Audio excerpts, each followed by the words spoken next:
At Bath Savings, you know us for our exceptional customer service.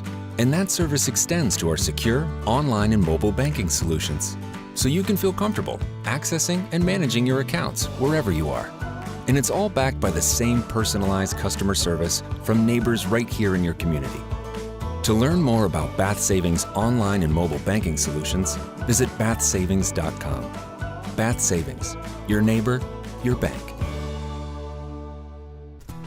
Hager Enterprises, a paving and excavation contractor specializing in all sorts of site work, utility installations, and road construction since 1987.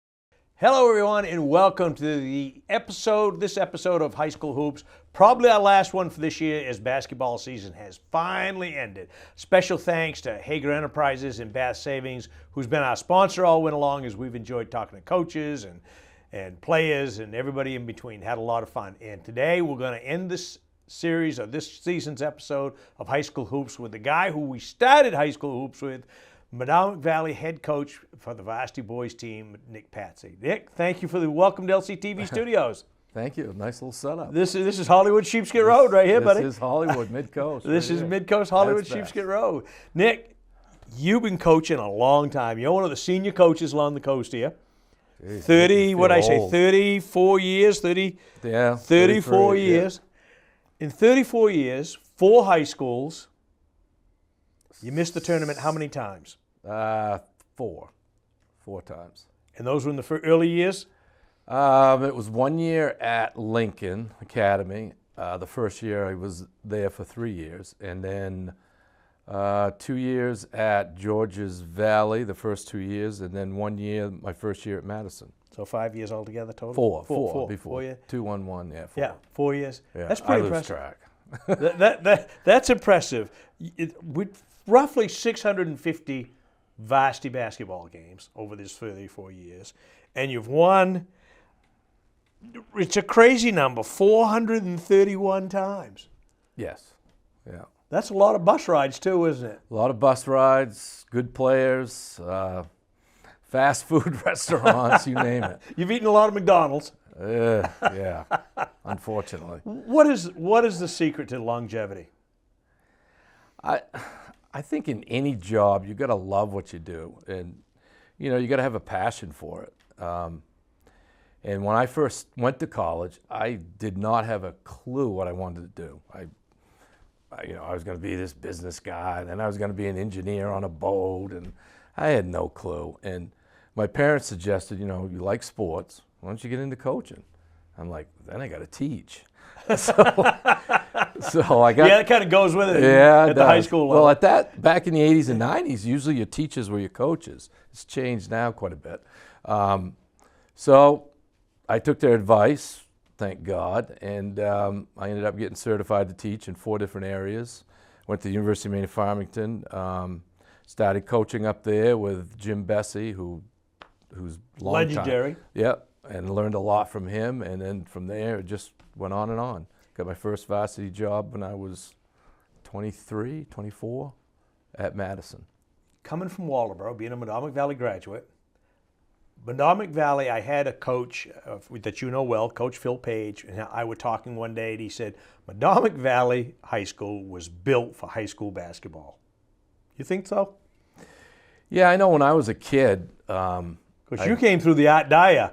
Yeah, I was a young kid, and I had two older sisters that was in that era of the Art Dyer. They didn't play for him, of course, but they were in high school. The passion was there, that's for sure. I went to all the games. They both were cheerleaders for a while. Actually, Maria was a cheerleader all 4 years. And you go to the games, you get in just the community. There was no, on-site stuff. You couldn't watch it on TV.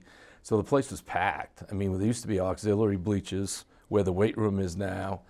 And I remember as a kid, I'd go up in the back with all my other buddies, and we'd make all these noises and do all this, and it just was full of excitement, and it was never a dull moment. We had. I was witness to some of those 70. I mean, I followed Madomic Valley from the early 70s, and Dyer's 73. I think I started watching 73, 74. Scott Graffam. Yeah. And the Camden rivalries that were really, really heated. Right. Because they had championship teams there. Madomic was just coming into their own under Dyer's leadership, and that was the beginning of the passion of Madomic Valley basketball that 50 years later is still there. Yeah, it is. And fortunately for me, when I took this job, the coaches that were ahead of me, they kept the program going. I mean, it's a lot of work. The varsity coach takes care of the winter program, the summer program, and you got to do it all. And it's been like that since, I don't know, since the beginning, since Dyer started back in the 60s, I guess. Do you think the parental support is probably more prevalent in Waldoboro or the Madomic area than it is other schools? Continued over the years? Because you see, Madomic is always competitive. Yeah. If nothing else, they have a reputation of always being a competitive team. I mean, this was my 18th year, and I've been fortunate. Like I said, I've had former players that have had children, and former coaches, and I've had a lot of help as far as the Pee-wees go, because I can't. In the summer, it's different. I'm around a lot. In the winter, you're with your varsity team. You gotta have people under you that help you. And fortunately, I have had 5 or 6 really dedicated people that have really helped me run the show. Been loyal to the program. And very loyal. And then, of course, you got all your volunteer coaches. So it wouldn't be done if I didn't have that support. No way. What is the one thing you attribute to the success of the Madomic Valley program? Well, I think we've been very consistent in 18 years. I think there's a passion there. I think kids grow up in the program, the young kids, they see the excitement, they come to the games. And I just think they want to be a part of something. And fortunately, we've been pretty successful. Tournament every year, regional finals, states, whatever, conference championships, regional championships. So I think that all helps. I mean, when you're winning and you're being successful and the kids come to games and they see huge crowds, I think that causes a lot of excitement, and just they want to be a part of something. 15 times in 34 years you've been Coach of the Year. That's almost 50%, Nick. Yeah, that's good players. That's good players. That's good coaching. Good players. I listened to the godfather of college basketball the other day, Rick Pitino, and a lot of people don't like him, and he's in his ways, whatever. He does some sketchy things, but the thing about him is he's going to tell you the truth, and he come right out and said, and I've heard Bob Brown say this, I've heard Dyer say, I've heard a lot of good coaches say this. Your players win games. As coaches, you got to prepare them, you got to make adjustments, you got to have that program, you got to have things to fall back on. But if you got the studs, you're gonna do just fine. Well, without Bill Russell, there is no Red Auerbach. No, exactly. Without Tom Brady, there is no Bill Belichick. Let's face it. No, I mean, that's right. the hard facts. Yeah. I remember hearing Auerbach say one time, "It takes players to make great coaches." Absolutely, it does. And being dedicated and putting the time in. Before I want to talk about this winter because you had a fantastic year.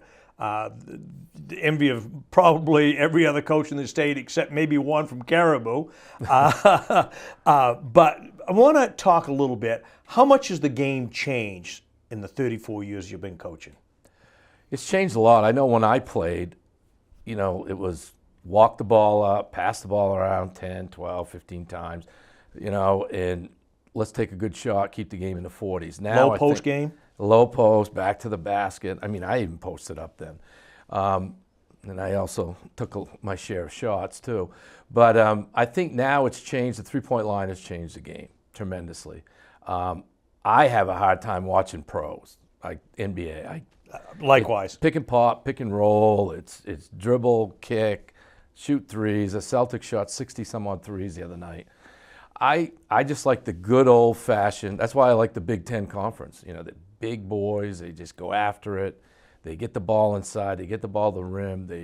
It's physical. And I think now kids are a lot more athletic. I think there's a lot more opportunities to get better. I know when I played, we'd play 3-on-3 in driveways outside in the winter. And we didn't have the MAC. We didn't have rec buildings and things like that. So yeah, everybody had a basketball tied up, a hoop nailed to the telephone pole or the barn or whatever. Yeah. And I mean, my father welded this game standard that looked like the Z, and it looked like something professional out of the Boston Garden. And but you were the envy of every kid that had around that had one. Oh yeah, that's where we came, and you know that's how we got better. We just played, and you know the weight training is so different now. There's so much things that can make you quicker, stronger, faster. I mean, it's just the game has really evolved that way. Nutrition. Yeah, that's a factors into big that. part. But I will say this: I think, I don't know, going across the line, passing skills have declined, in my opinion. I think now everything's dribble, dribble, dribble, which drives a lot of coaches crazy. Drives me crazy at times. But I think, yeah, the passing skills, the knowledge of how to play the game, the angles, kids getting in the right spots at the right time. You don't see a lot of those type of players anymore. Don't see a lot of backdoor cuts anymore. No, that's kind of gone away too a little bit. At times you'll see it if it's a quick hitter or a set play, but yeah. How has the crowds changed? A lot.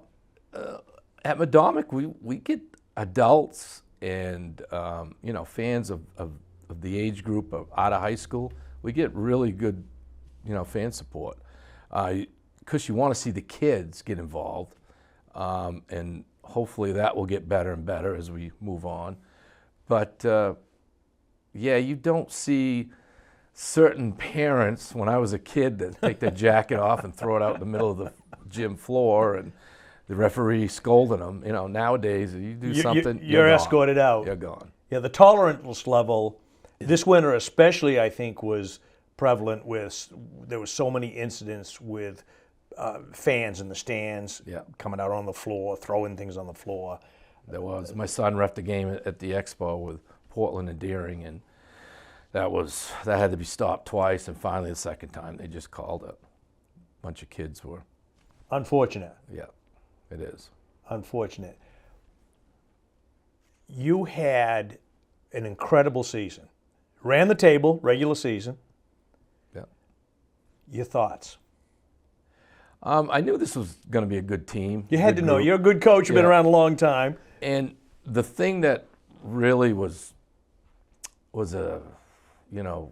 fun for me was the fact that there's teams where you got to deal with this, you got to deal with that. This kid's grades, that kid, this kid's got a little attitude. I didn't have to deal with any of that this year, or even last year. Parents were great, supportive.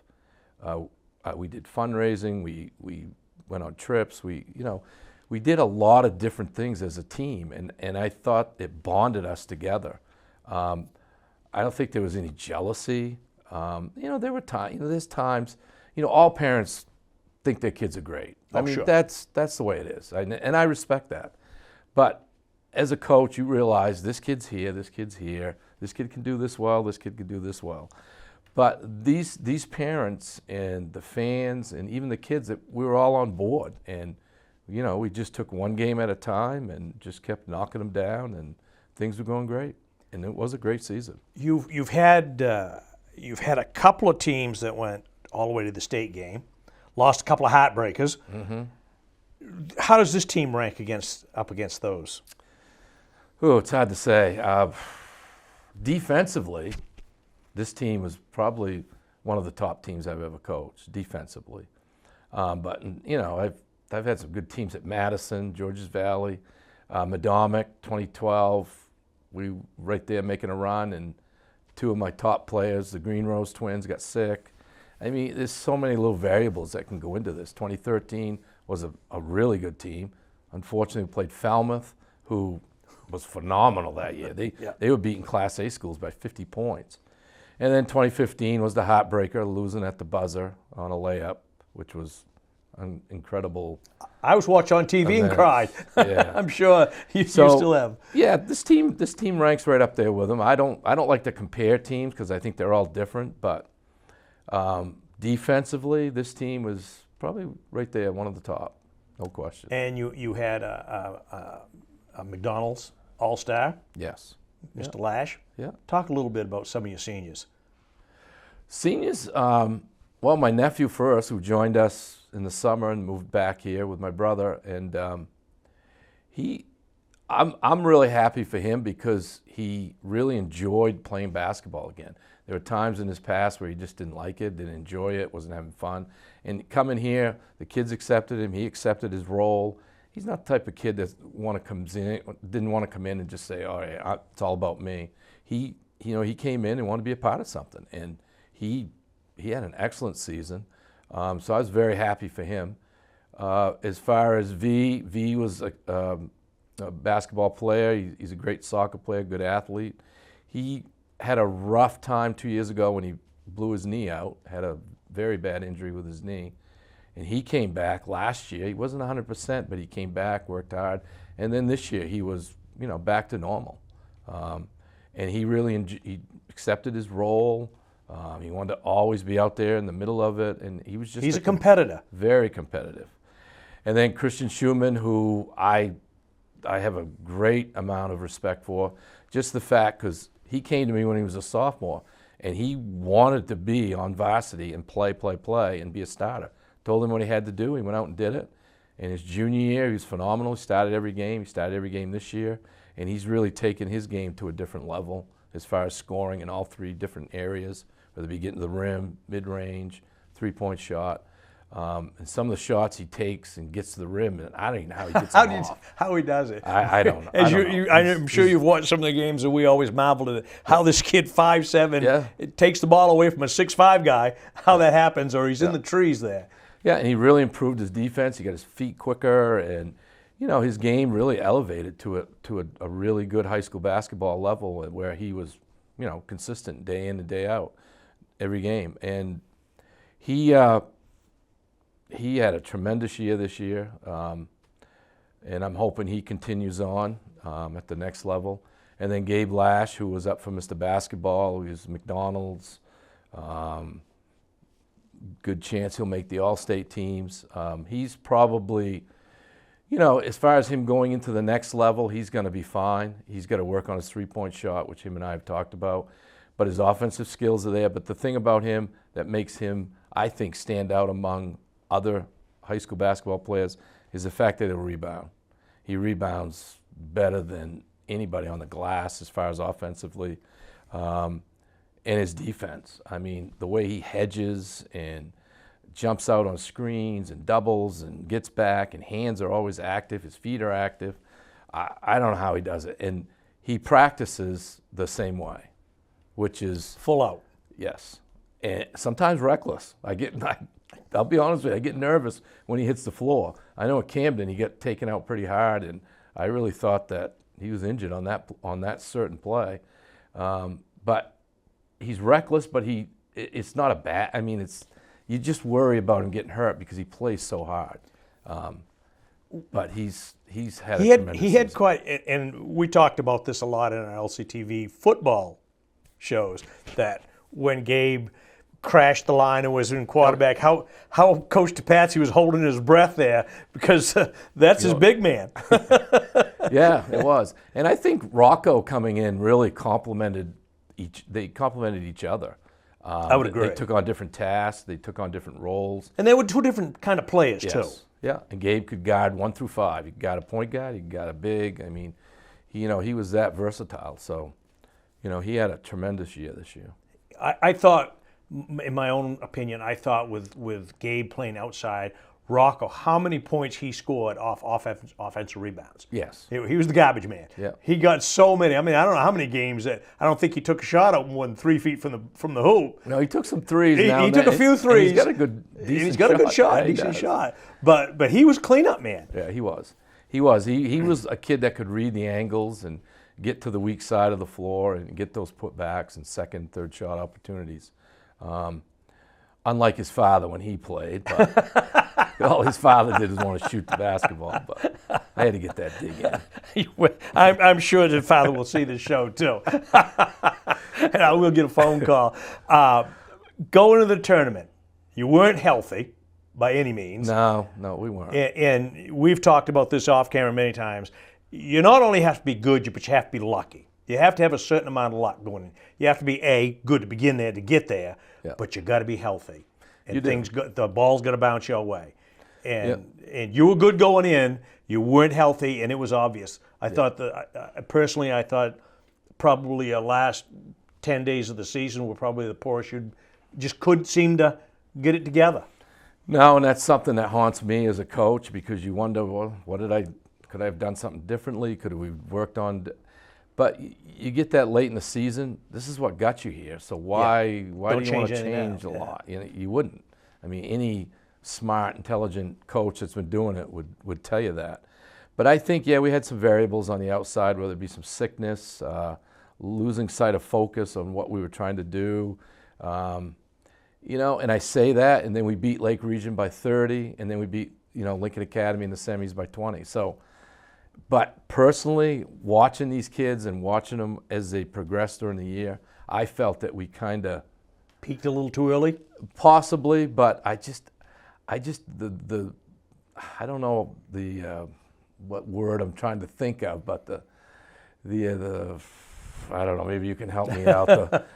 The charisma, the energy, just it just seemed like there was lack. Not a lack of it, but it just seemed like it went backwards. I thought games probably 12, 13 through 16, 17 was as good as you could possibly play. Yeah, I mean, right. You weren't challenged by anybody.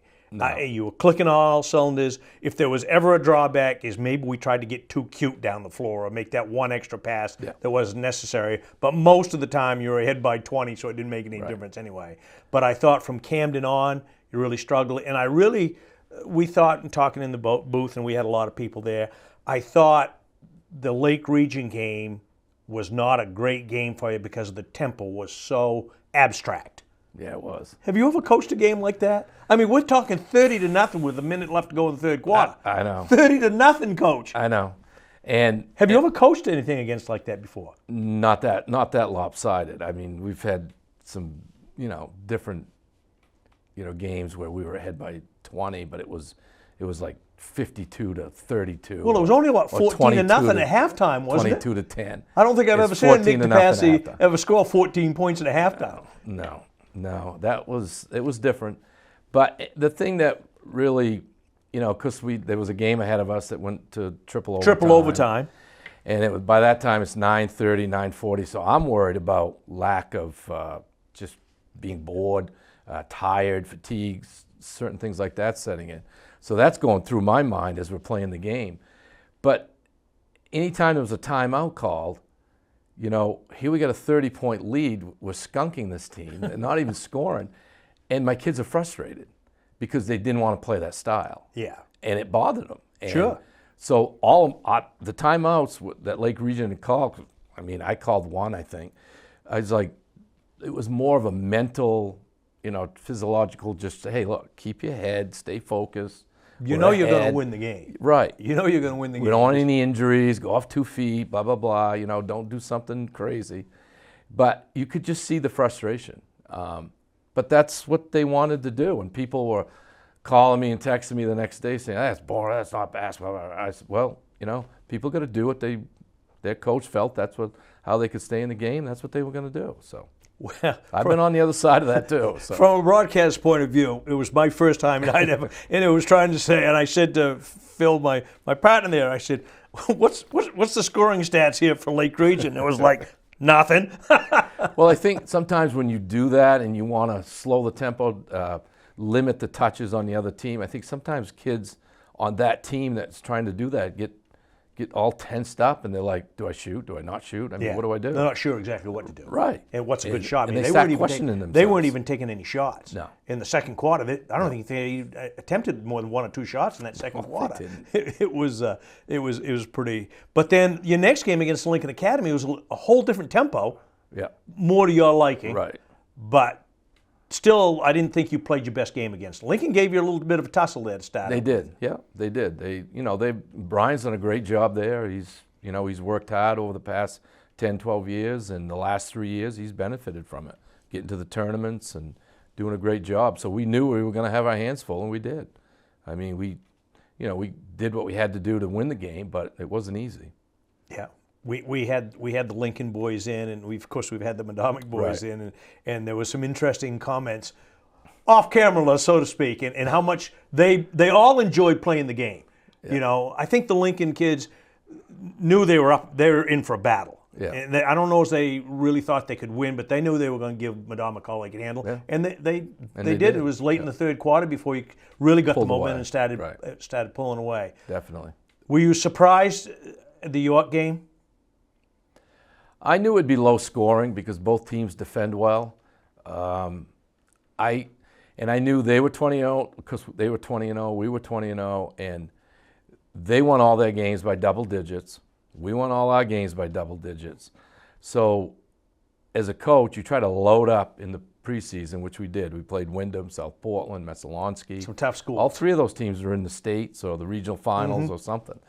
And then, of course, as you go through the season, and you hopefully you feel like you're ready. But I just figured the York game would be a battle. We struggled offensively, but I thought we struggled defensively. Their guards were quicker and bigger than I thought they were, and they got to the paint on us more than what I would have hoped, and they finished. They made some tough shots. They and did. The Bouchard kid did too. He had 16 points, and some of his shots were turnarounds. I mean, just turnaround fade. Yeah, and So- we're 6'7", 6'8". That's Yeah. tough to defend. And we struggled offensively at times. We missed some bunnies, but our foul shooting wasn't there, and it just seemed like we were like a half a step behind. Especially in that second half. We were tied at halftime, and then you could just feel something slipping away, the momentum. Next year, how are the Panthers? I know it's early, but how are the Panthers going to shape up? I take 1 year at a time. Who knows where I'll be, but Well, I think year number 35 is in the cards. yeah. I think we got a lot of potential. We've got 3 or 4 kids that got a lot of playing time for me this year. Got some young kids coming up through. They've got to work on a lot of things. We're not real big.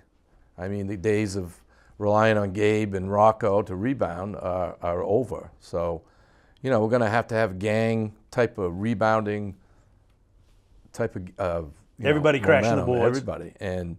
And I think offensively, I mean, we just got to pick our game up and work on it in the off season, get shots up, become quicker and stronger, and hopefully everything. Got a couple of will fill in. leases, Mason Wynn and Owen Dostey coming back. Yeah, and Luke Cheeseman Luke and Cheeseman, Colin yeah. Donlin, Yeah. they all had a lot of time. So hopefully, if their coach don't mess them up, they'll Oh, be right I'm back sure there. that's not going to happen. Madomic Valley basketball is in good shape. You got great numbers in your Pee Wee Yeah. program. Your freshman program is strong. Your JV's had a good year. Yeah, Got a good staff behind you. yeah, Pleased? yeah. Very pleased. Middle Dream school. job? Everyone asks me that. I mean, I enjoy it. I love coaching. I mean, if I was coaching in Iowa or Idaho, I'd probably say the same thing. But yeah, it's a dream job. It's a job. It's a job that I take a lot of pride in, put a lot of time in. So even when I do get done and move on, I really hope that I can have some say of who can step in there. And even if I don't have the say, I can try to push some certain people that I'd like to see take the job over and keep that program going, because it's just the atmosphere in the community that gets behind you. And I don't know, it's just And as you look back, something that's what it's all about. right. And it's just something that's there. And where we've come from, year 1 all the way through to year 18 is we've had, like I said, a lot of success. But I can remember the first prelim game we played, my first year.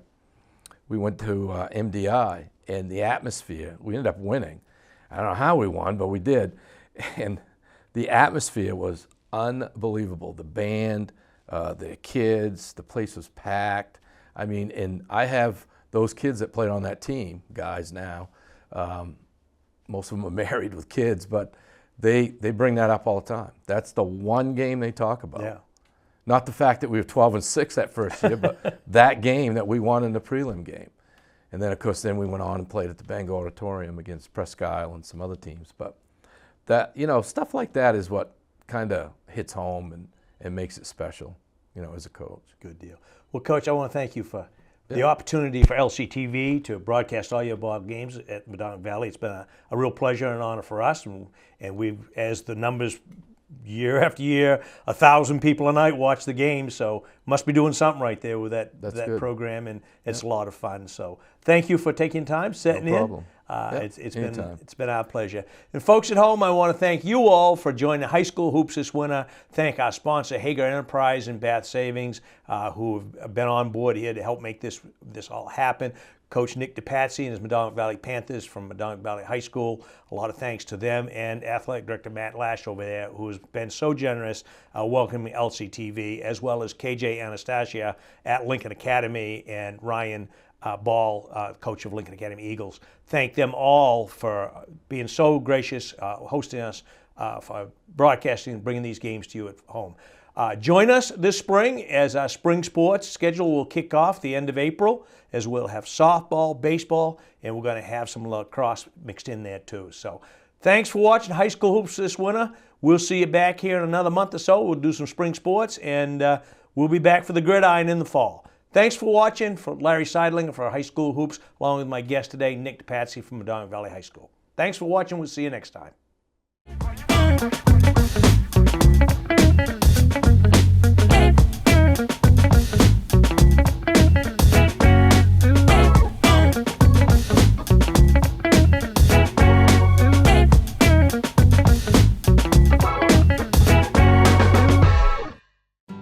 At Bath Savings, you know us for our exceptional customer service. And that service extends to our secure online and mobile banking solutions, so you can feel comfortable accessing and managing your accounts wherever you are. And it's all backed by the same personalized customer service from neighbors right here in your community. To learn more about Bath Savings online and mobile banking solutions, visit bathsavings.com. Bath Savings, your neighbor, your bank. Hager Enterprises, a paving and excavation contractor specializing in all sorts of site work, utility installations, and road construction since 1987.